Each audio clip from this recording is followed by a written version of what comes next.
Wow, I'm kind of depressed a little bit. We got to get back in our living situation, back to living what we know. Because we were training for it 9 months. Mike Tyson just dropped a bombshell on live TV during his interview with Steve Cavino and Rich Davis on Favak Sports Radio. His revelation is so shocking it leaves you wondering if he's being brutally honest or just messing with everyone. For weeks, we've been trapped in a cycle of speculation. Was November 15 a well-planned stunt, a questionable fix, or simply an unforgettable disaster? Tyson's comments only add fuel to the fire, leaving us questioning everything. What was he doing at the meeting? Oh, yeah, little bow at the end. He bowed. That's the last thing I remember. Neither Mike nor Jake Paul showed any interest in clearing the air, leaving us with nothing but conspiracy theories and frustration. But finally, Tyson stepped up, and the way he laid it all out, so raw and unfiltered, makes it impossible not to laugh and cringe at once. Whether you believe his version of events or dismiss it, one thing is clear. Tyson knows how to keep us on the edge of our seats, hanging on every word. Wow, I'm kind of depressed a little bit. We got to get back in our living situation, back to living what we know. Because we were training for it 9 months. Mike Tyson's showdown with Jake Paul was an emotional roller coaster for everyone. But despite the big payday and the spectacle, Tyson didn't emerge with a sense of triumph. Instead, he admitted to feeling depressed. The man who once intimidated entire divisions into early retirement openly revealed that the whole experience left him with a sense of emptiness, rather than the victory many expected. What's next? It was a real fight. Apparently, for Mike Tyson, knocking someone out isn't the only punchline. The emotional aftermath hits just as hard. 9 months of intense training, all for one night under the spotlight, only to wake up the next morning and realize life just goes on. Tyson compared it to free-falling from an emotional high, a feeling so vivid and intense that only someone like him could truly describe it. What did you think of Jake's power, man, when you were in there? I don't remember it. You didn't even remember it. I heard But my body was really sore. it was sore the next day. Yeah, my body, my chest, my stomach and stuff was really sore. Then there's the fight itself. For a man whose career is packed with iconic moments replayed in every boxing fan's mind, Tyson had almost nothing to say about this one. Nothing at all. He couldn't even remember the basic details of the match.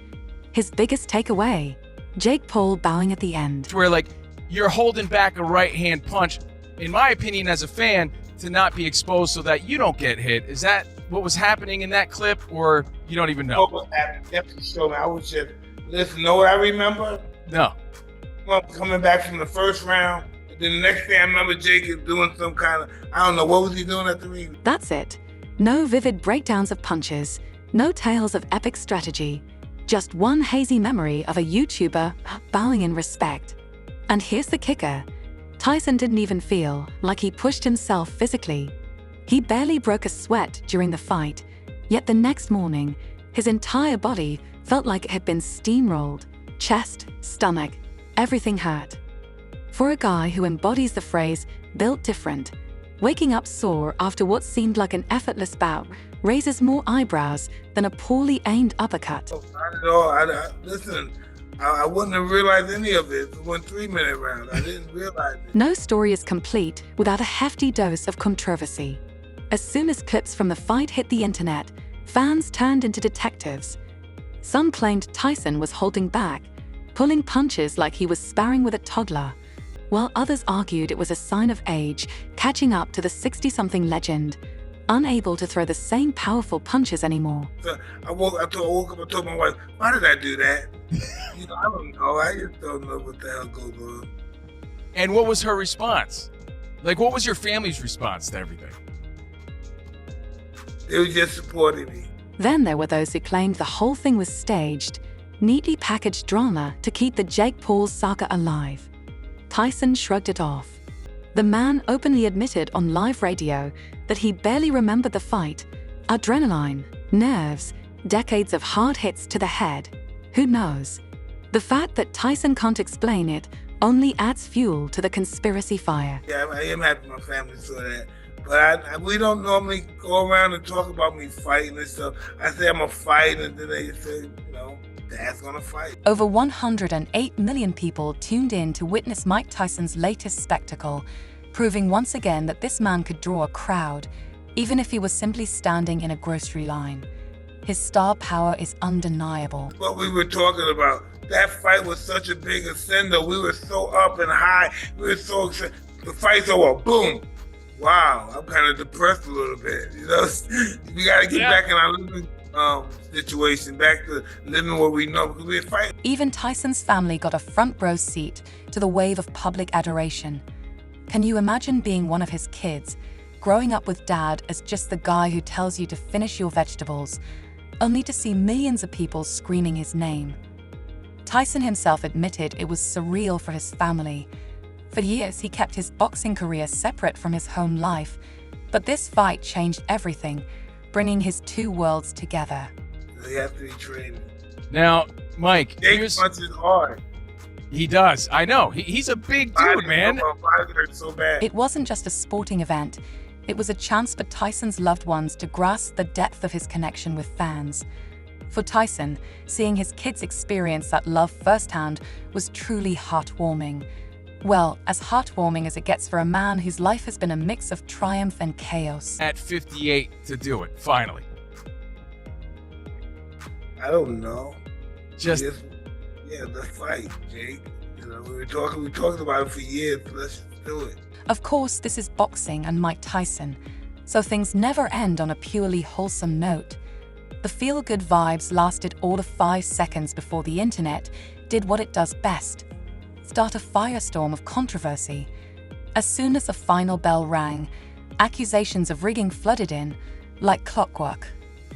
A viral clip of Tyson seemingly holding back punches spread faster than a meme, and suddenly, everyone became an armchair detective.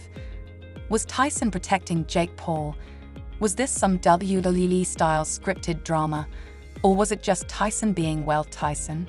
The theories were endless, and the debate heated up as much as the fight itself. Jake Paul's promotional team wasn't having any of it. They clapped back hard, calling the accusations insulting and reminding everyone that the fight was fully sanctioned and followed professional boxing rules. They even threw in some shade, accusing critics of undermining the hard work both fighters put into the event.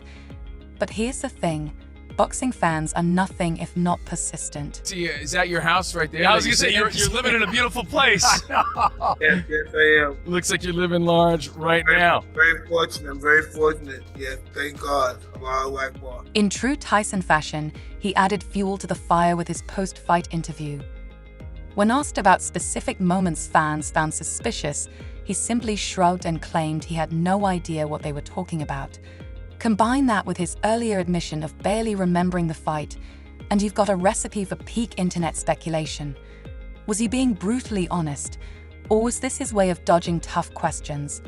The ambiguity only made the whole situation juicier, leaving fans to debate endlessly. Up, Tyson 2.0. Last time we saw you in Vegas, you handed me a bag of your Mike Bites, the edibles. Fantastic. I love them. Tyson didn't let the accusations hold him back. Instead, he built an entirely new empire with his cannabis brand, Tyson 2.0. Let's talk about the genius of this venture. Only Tyson could turn one of the most infamous moments in sports history into a best-selling edible. Tyson 2.0.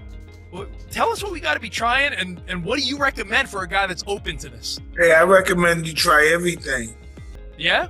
Open your mind up? You try everything, yeah. Yes, I'm talking about Mike Bites, ear-shaped gummies, paying homage to his infamous 1997 ear-chomping showdown with Evander Holyfield. You think it's just a gimmick, but nope, it's a full-blown moneymaker, with sales soaring faster than a Tyson uppercut. His smooth pivot from heavyweight champion to cannabis mogul makes you wonder if he planned it all along. I think it's gonna be the ass now, but The Tyson butt cheeks. I don't know, guys. Yo, Mike, you should come out with an edible, Tyson's butt cheeks, right? So that people can eat it. Oh, I like that. You one. like that? Tyson's cheeks. Yeah? Oh, sweet cheek. Yo, Tyson's sweet cheeks. I can see it now. you know what? Tyson 2.0 isn't just about novelty snacks. It's an empire in the making. Tyson's keeping the buzz alive with hints of what's next, like his upcoming Netflix special, a project that promises to capture all the wild, unfiltered, and hilarious parts of Tyson we've come to love. This isn't just another half-baked documentary. It's Tyson stepping back into the entertainment spotlight, where he's already had hits like Asterisk, The Hangover Asterisk. Fans can't wait to see what he'll do next. And honestly, neither Any of can those we. dudes have the same fighting guts, like of the Devin Haney's, Tank Davis's, Ryan Garcia's, Tiafimo's, of that. Those guys, we can't overlook those guys. Those guys are tough guys. They just fought different. And then there's the asterisk butt cheeks asterisk moment. Yes, that moment. Tyson, ever the king of self-awareness, joked about launching an edible called Sweet Cheeks after the viral sensation his post-fight derriere caused. What started as a laugh could very well turn into a dispensary product, knowing Tyson. Fans are eating it up, figuratively, for now, showing that his ability to lean into absurdity only makes him more endearing. When you can turn a meme into a marketing idea, you know you've reached peak cultural relevance. Fury Usyk coming up at the end of the month. The rematch, Fury Usyk 2. Any thoughts on that? Because I know you have connections with Tyson Fury. I know, but Tyson Fury could have won that fight if he wasn't playing around early in the fight. I agree. Tyson isn't all about business moves. He's still focused on the sport that made him a legend. He's been praising young stars like Ryan Garcia and Devin Haney, highlighting their grit, skill, and ability to draw crowds, as if we're in the golden age of boxing once again. Naturally, Tyson couldn't resist weighing in on the heavyweights, particularly Tyson Fury's recent loss to Alexander Usyk, offering his thoughts on the match and its implications for the division. Fury looks up to you so much. Did you feel bad going against him? I don't even know how that happened, but it happened. I don't know how the hell that happened. Well, Mike, Let's just say Tyson didn't hold back.